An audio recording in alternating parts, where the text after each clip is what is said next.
Good morning students, myself Deepak Jain, physics lecturer. Today we are discuss about Rutherford's model of atom. In last lecture we are discussed J.J. Thomson models of atom. In Rutherford models of atom we discuss Rutherford alpha ray scattering experiment. Rutherford's alpha ray scattering experiment, in which we find distance of closest approach. It means size of nucleus. In this experiment, Rutherford discovered the atomic nucleus. Rutherford discovered the atomic nucleus, and next we find size of nucleus. It means distance of closest approach. After that we find electron orbit, then impact parameter, and last we find conclusion of Rutherford model कि जो Rutherford ने experiment किया उसका क्या conclusion आया and it's drawback और उसकी drawback. तो we are start Rutherford models of atom. So first of all we know alpha particle. To start alpha ray scattering experiment we know what is alpha particle. Alpha particles क्या होते हैं?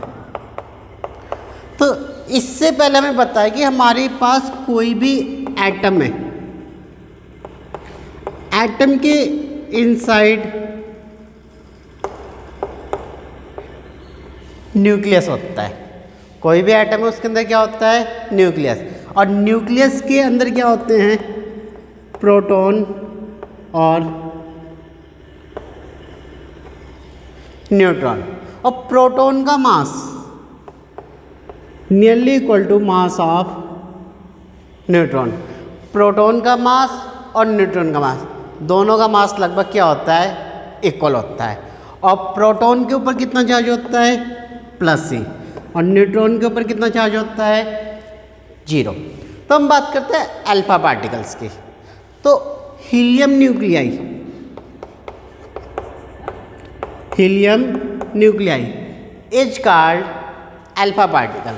हमें पता है कि जो हीलियम एटम होता है 2He4, it has 2 electron, 2 proton and 2 neutron. जो हीलियम न्यूक्लियाई है इसके पास 2 इलेक्ट्रॉन होते हैं, 2 प्रोटॉन होते हैं और 2 न्यूट्रॉन होते हैं. और इसके न्यूक्लियस के अंदर क्या होता है? केवल प्रोटॉन और न्यूट्रॉन. कोई भी एटम है उसके न्यूक्लियस के अंदर क्या होता है? प्रोटॉन और न्यूट्रॉन, और इलेक्ट्रॉन उनके सराउंडिंग में होते हैं. तो हम किसकी बात करेंगे? Helium nuclei. हीलियम के न्यूक्लियस की बात करें तो हीलियम के न्यूक्लियस के अंदर क्या है? 2 प्रोटॉन है और 2 न्यूट्रॉन है. और हमें पता है प्रोटॉन और न्यूट्रॉन दोनों का मास लगभग इक्वल होता है. तो 2 और 2 कितने हो गए? 4. तो mass of helium nuclei means alpha particle is nearly equal to 4 times of mass of proton and charge of alpha particle.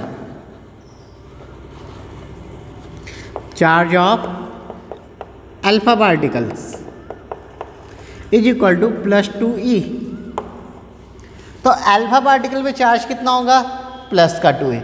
Alpha particle के ऊपर पॉजिटिव चार्ज होगा और 2 टाइम्स होगा चार्ज ऑफ इलेक्ट्रॉन और प्रोटॉन एंड 4 टाइम्स होगा mass of proton.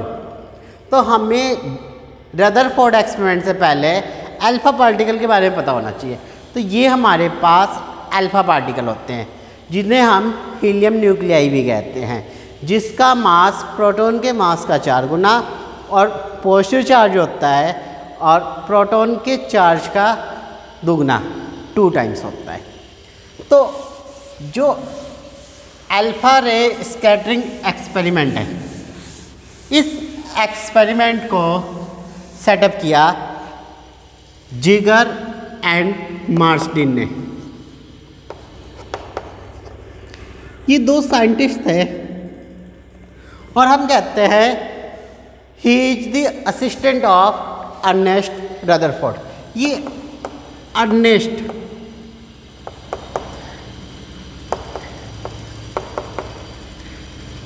Rutherford के assistant थे, means उनके अंडर में पीएचडी कर रहे थे जिगर एंड मार्सडिन।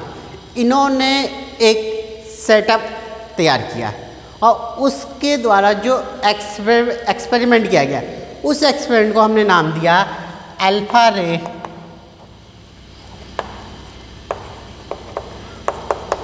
स्कैटरिंग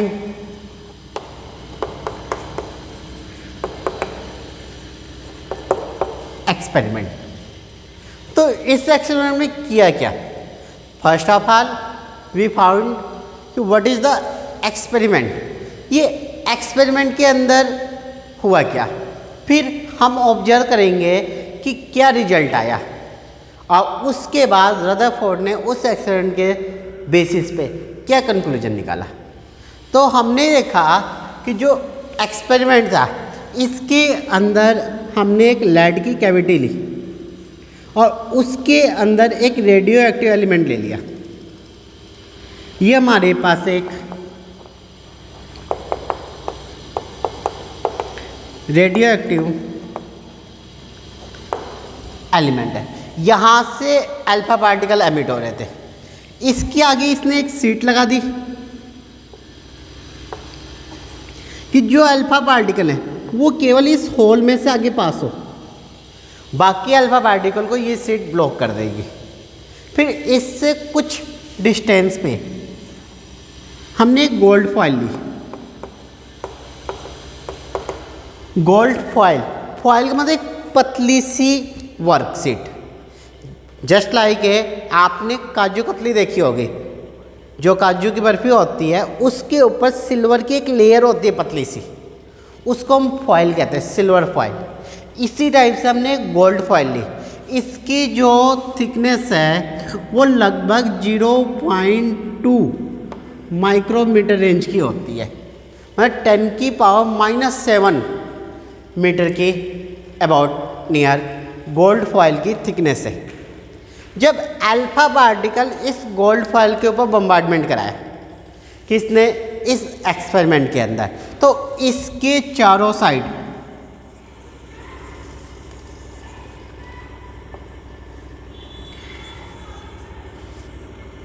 (360 डिग्री पे हमने जिंक सल्फाइड की स्क्रीन ले ली।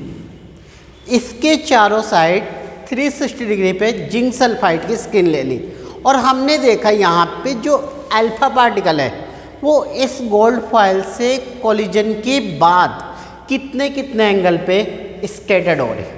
स्कैटरिंग का मतलब होता है वो अपने पास से डिफ्लेक्ट हो जाना, मीन्स ये कोई पार्टिकल आ रहा है किसी दूसरे पार्टिकल से कोलाइड होगा और यहाँ से इसका पाथ चेंज होना, इस प्रोसेस को हम कहते हैं स्कैटरिंग होना। तो जब अल्फा पार्टिकल आ रहे थे वो किससे टकराए, गोल्ड फॉइल से। गोल्ड फॉइल से टकराने के बाद वो अल्फा पार्टिकल कहाँ जा रहे, तो वो अल्फा पार्टिकल कहाँ जा रहे हैं, वो जिंक सल्फाइड के स्क्रीन के ऊपर नोटिस किया गया।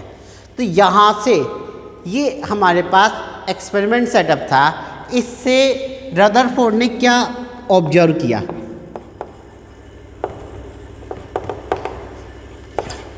तो रदरफोर्ड ने ऑब्जर्व किया कि most of the alpha particle cross the gold foil. A large number of alpha particle cross the gold foil. It means a large part of atom are empty. इससे पहले J Thomson ने बताया कि atom is a solid. Atom spherically क्या है, solid है।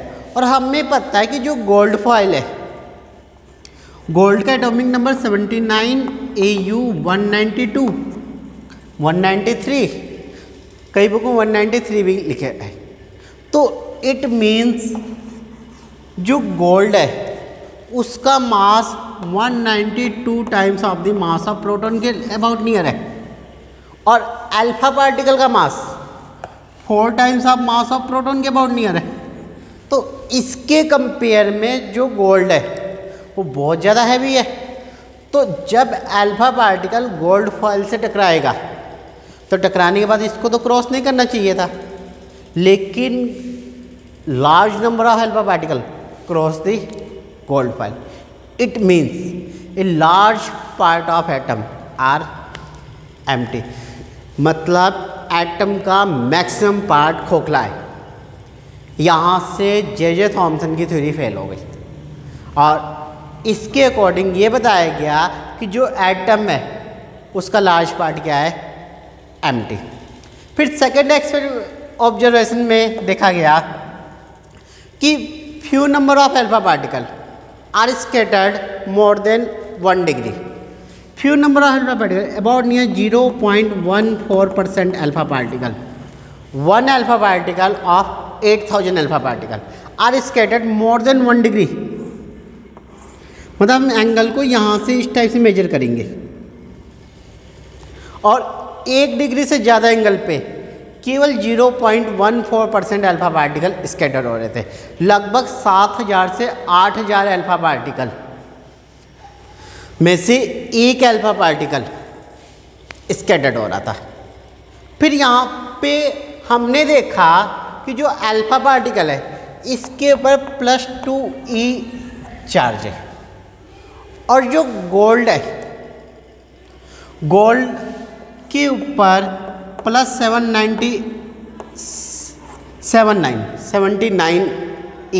Positive charge है, और -79e इलेक्ट्रॉन है। और जो अल्फा पार्टिकल है वो इलेक्ट्रॉन से बहुत ज़्यादा हैवी है।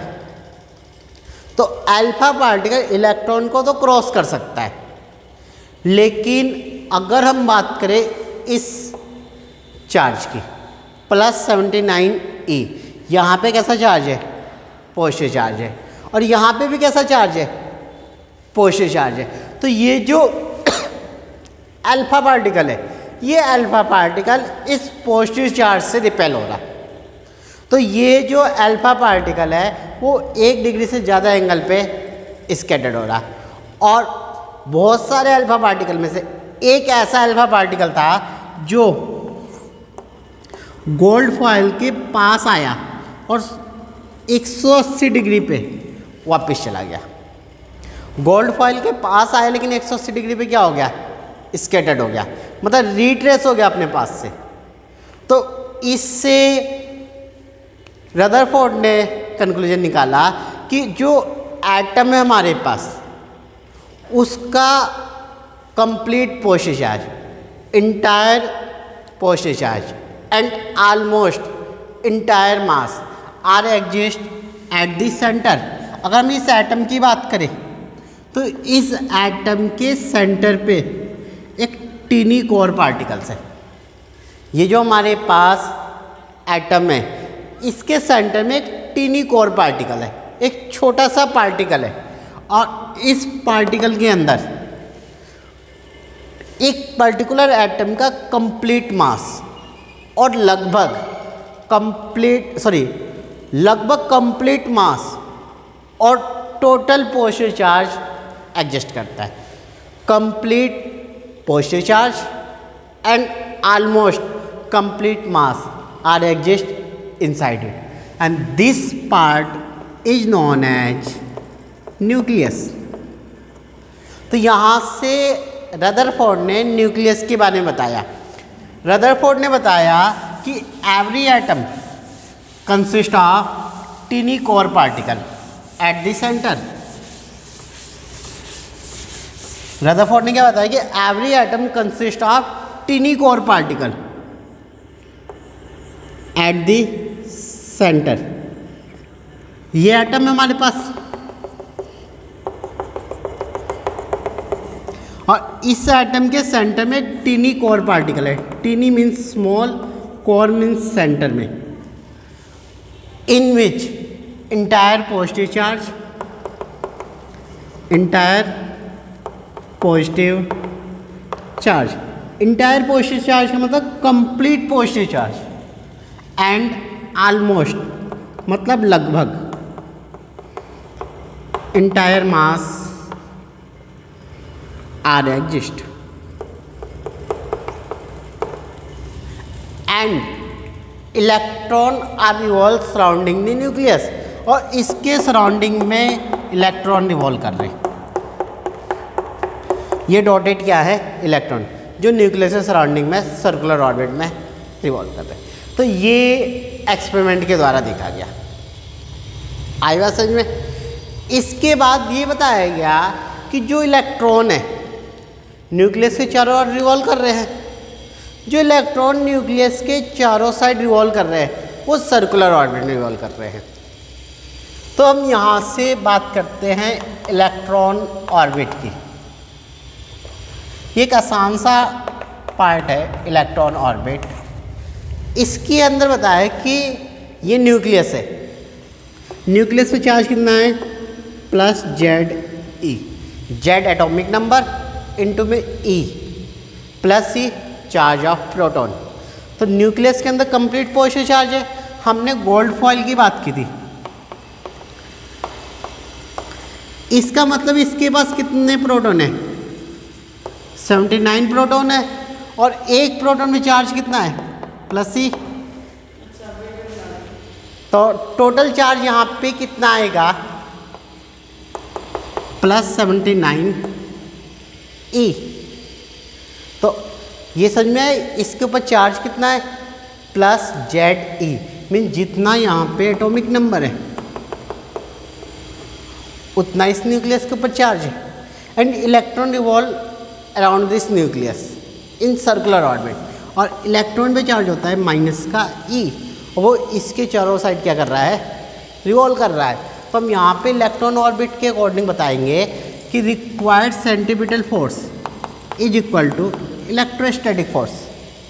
जो इलेक्ट्रॉन न्यूक्लियस के चारों साइड सर्कल में रिवॉल्व कर रहा है, जो इलेक्ट्रॉन न्यूक्लियस के चारों साइड सर्कल में रिवॉल्व कर रहा है, उसे जितने फोर्स की रिक्वायरमेंट है सेंटीमीटर फोर्स की, वो किसके इक्वल होगा? इलेक्ट्रोस्टैटिक फोर्स के। तो सेंटीमीटर फोर्स का फार्मूला में बताया mv²/r और this is equal to electrostatic force. तो इलेक्ट्रोस्टैटिक फोर्स कितना हमारे पास? k इंटू में Ze इंटू में Ze इंटू में E डिवाइड बाई r²। तो यहाँ से हमें काइनेटिक एनर्जी मिल जाएगी mv² is equal to kZe² divide by r and half mv² is equal to 1/2 kZe² divide by r। Equation number first. हमने electron orbit से पहले तो काइनेटिक एनर्जी निकाल ले, अब हम निकाल ले पोटेंशियल एनर्जी और फिर हम यहाँ पे फाइंड आउट करेंगे टोटल एनर्जी। तो हमें इस फार्मूले से क्या मिल गई? काइनेटिक एनर्जी कितना है कि 1/2 kZe²/r। और एक चीज़ ध्यान रखना, ये इलेक्ट्रॉन है, तो ये इलेक्ट्रॉन मान लो यहाँ पे है, तो इस न्यूक्लियस के कारण इस पॉइंट पे कितना पोटेंशियल लगेगा? तो पोटेंशियल एट पॉइंट P। तो P पॉइंट में जो पोटेंशियल होगा उसका फार्मूला क्या है? kQ/r। हमने ये पोटेंशियल का फार्मूला पढ़ा था 1/4πε0 चार्ज बाई डिस्टेंस। जैसे हमने फोर्स का फार्मूला पढ़ा kQ1 Q2 divide by r²। ये फार्मूला हमने यहाँ पे अप्लाई किया। Q1 क्या था? Ze। Q2 कितना था? E divide by r²। यहाँ पे इसके कारण इस पॉइंट पे निकालना है, तो चार्ज कितना हमारे पास? K इंटू में Ze और डिस्टेंस कितनी है? r। और यहाँ पे चार्ज कितना हमारे पास? एक इलेक्ट्रॉन है, इलेक्ट्रॉन में चार्ज कितना है? -से। तो पोटेंशियल एनर्जी किसके इक्वल होगी? चार्ज इंटू में पोटेंशियल। हमने वर्क का फार्मूला पढ़ा था फर्स्ट यूनिट के C पार्ट में, चार्ज इंटू में पोटेंशियल। चार्ज कितना है इस पॉइंट पे? -e इंटू में K Z E by R, and this is equal to minus K Z E square divide by R, equation number second. तो ये काइनेटिक एनर्जी आ गई और ये क्या आ गई हमारे पास, पोटेंशियल एनर्जी। तो total energy of the electron कितनी आ गई, kinetic energy plus potential energy. तो हमें यहाँ पे देखो ये हाफ है दिस वैल्यू का और ये -1 है दिस वैल्यू का, तो ये 1/2 है और ये -1 है। तो टोटल कितना होगा 1/2 -1 K Z E square divide by R, this is equal to -1/2 K Z E square divide by R. तो this is known as electron orbit, और जो इलेक्ट्रॉन न्यूक्लियस के चारों साइड रिवॉल्व कर रहा है उसकी टोटल एनर्जी कितनी है 1/2 K Z E square divide by R, और this particular electron are bounded by this energy, total energy is negative, it means electron are bounded to the nucleus. और कितनी energy से बाउंड होगा 1/2 K Z E square by R, this is known as electron orbit. और अब हम इसके बाद बात करेंगे साइज ऑफ न्यूक्लियस की। तो जो हमारे पास नेक्स्ट पार्ट है साइज ऑफ न्यूक्लियस, या हम कह सकते हैं distance of closest approach.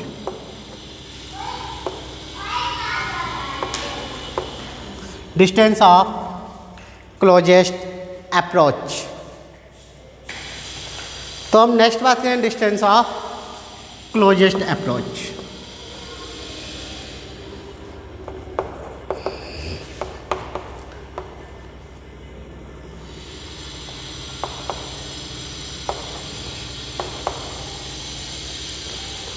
Approach यहाँ देखो, अब हम बात करें साइज ऑफ न्यूक्लियस की। तो हमें पता है हमारे पास एक अल्फा पार्टिकल, ध्यान से देखना बहुत ही आसान सा क्वेश्चन है। ये अल्फा पार्टिकल मूव कर रहा है कितनी वेलोसिटी से v, कितनी काइनेटिक एनर्जी से, हाफ mv से। एक अल्फा पार्टिकल है जिसका मास m है, वेलोसिटी v है, तो ये कितनी काइनेटिक एनर्जी से मूव कर रहा है, हाफ mv स्क्वायर। और ये अल्फा पार्टिकल जब मूव कर रहा तो ये किसके पास आया, न्यूक्लियस के पास आएगा। इस न्यूक्लियस का चार्ज कितना है, प्लस का Za, और हमें पता है अल्फा पार्टिकल पे चार्ज कितना है, प्लस का 2e। तो अल्फा पार्टिकल जैसे इसके पास आएगा एक ऐसा पॉइंट आएगा जहाँ पे ये अल्फा पार्टिकल स्टॉप हो जाएगा, एंड एट दैट टाइम, उसी time they retrace the path in backward direction. जैसे अल्फा पार्टिकल ये आ रहा है, यहाँ पहुँचते ये कहाँ चला जाएगा, पीछे। तो जैसे ये इस पॉइंट पे पहुँचेगा तो यहाँ से इसके सेंटर के बीच की distance, this is known as R0, distance of closest approach. और इस वैल्यू से we find the size of nucleus. तो R0 is the distance between alpha particle and centre of the nucleus. Nucleus के centre से alpha particle के बीच की distance क्या है, R0। जब ये पार्टिकल मूव कर रहा था इस टाइम इसकी एनर्जी कितनी है, हाफ mv स्क्वायर। जैसे ये पार्टिकल यहाँ पे पहुँचेगा हम बताएंगे इसकी जो काइनेटिक एनर्जी है वो किस में चेंज हो जाएगी, पोटेंशियल एनर्जी में। तो हमें पता है काइनेटिक एनर्जी कितनी है हमारे पास, हाफ mv स्क्वायर। और इससे पहले अभी हमने पोटेंशियल एनर्जी निकाली थी इस पर्टिकुलर पॉइंट पे, P पॉइंट ये मान ले, डिस्टेंस R0। तो पोटेंशियल एनर्जी कितनी आई थी, minus K Z E square divide by R0। तो यहाँ से R0 किसके को आ गया, पता हमें यहाँ पे पॉजिटिव वैल्यू लेनी है तो ये प्लस का आ गया। और चार्ज कितना था, सॉरी वहाँ पे इलेक्ट्रॉन के लिए माइनस ही था, और यहाँ पे अल्फा पार्टिकल के लिए चार्ज कितना लेंगे, प्लस का 2e। तो R0 मतलब यहाँ पे देखो हाफ mv स्क्वायर आ गया हमारे पास, के 2 के ZE² डिवाइड बाई R0। फिर से ध्यान देना कि ये न्यूक्लियस है, न्यूक्लियस पे चार्ज कितना है प्लस का ZE। इस न्यूक्लियस के कारण इस पॉइंट पे पोटेंशियल कितना होगा KZE बाई R0, और यहाँ पे चार्ज कितना है प्लस का 2A। तो पोटेंशियल इनटू चार्ज क्या कहलाएगा पोटेंशियल एनर्जी, और ये किसके कॉल होगी काइनेटिक एनर्जी के। तो यहाँ से R0 किसके कॉल आ गया हमारे पास 2kZE² divide by half mv²। This is the result, size of nucleus या डिस्टेंस ऑफ क्लोजेस्ट अप्रोच। और जो जिगर और मार्टिन ने एक्सपेरिमेंट किया था, इस एक्सपेरिमेंट के अंदर जो अल्फा पार्टिकल लिए थे उसकी काइनेटिक एनर्जी ली थी हमने हाफ mv² की वैल्यू ली थी हमने 7.7 mega electron volt, means 7.7 mega means 10 की पावर 6 और इलेक्ट्रॉन वोल्ट मीन्स 1.6 इंटू 10 की पावर -19 कूलम। और सॉरी यहाँ पे एनर्जी है तो ये किस में आएगी जूल में। तो काइनेटिक एनर्जी तो ये ले ली हमने। अब अल्फा पार्टिकल को गोल्ड फॉइल के ऊपर बम्बार्डमेंट कराया था, तो गोल्ड के लिए जेड की वैल्यू कितनी थी 79। तो यहाँ से अगर हम R0 निकालना चाहे तो R0 किसके को लाएगा 2K कितना है 9 इंटू 10 की पावर 9, जेड कितना है 79, E का स्क्वायर 1.6 10 की पावर -19, और इसका क्या कर दिया हमने स्क्वायर, और डिवाइड में क्या है हाफ mv²। तो ये हमारे पास काइनेटिक एनर्जी है 7.7 इंटू 10 की पावर 6 इंटू 1.6 इंटू 10 की पावर -19। तो इस पूरे से एक कट गया। अब हम इसको कैलकुलेट कर ले 2 इंटू 9 इंटू 79 इंटू 1.7, 18 इंटू में 79 इंटू में 1.6 डिवाइड बाई 7.7, और 9 डिवाइड बाई 6 10 की पावर 3 इंटू 10 की पावर -19। तो ये देखो ये पॉइंट से ये पॉइंट कैंसिल हो गया, और ये 77 से 79 लगभग 1.02 के आसपास आएगा। फिर 16 की 18 से मल्टीप्लाई कर लो, 16 8 128 और 16 और 12 कितने होते हैं 28। तो लगभग ये आ गया 288 1.02, लगभग 1 मान लें हम इसे। तो ये आ गया हमारे पास 10 की power -16। This is nearly equal 2.88 into 10 की power -14 metre. Mean this is the value of R0 is nearly equal order of 10 की पावर -14 मीटर। और हमें ये पता है कि जो हमारे पास न्यूक्लियस है, हम यहाँ पर बात कर रहे थे किसकी साइज ऑफ न्यूक्लियस। न्यूक्लियस का साइज लगभग 10 की पावर -15 मीटर के ऑर्डर में होता है, और ये वैल्यू है 10 की power -14 metre. It means alpha particle does not strike the nucleus of gold foil. तो गोल्ड फॉइल के न्यूक्लियस से स्ट्राइक करने से पहले वापस हो जाएगा। आई बात समझ में? तो हम यहाँ पे इस चीज़ की बात करेंगे।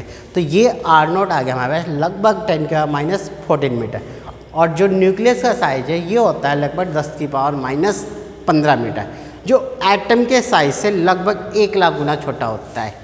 और एट लास्ट रदरफोर्ड ने इस एक्सपेरिमेंट के द्वारा केवल ये 2 कंक्लूजन निकाले कि every atom consist of tiny core particle at the centre is called nucleus, in which entire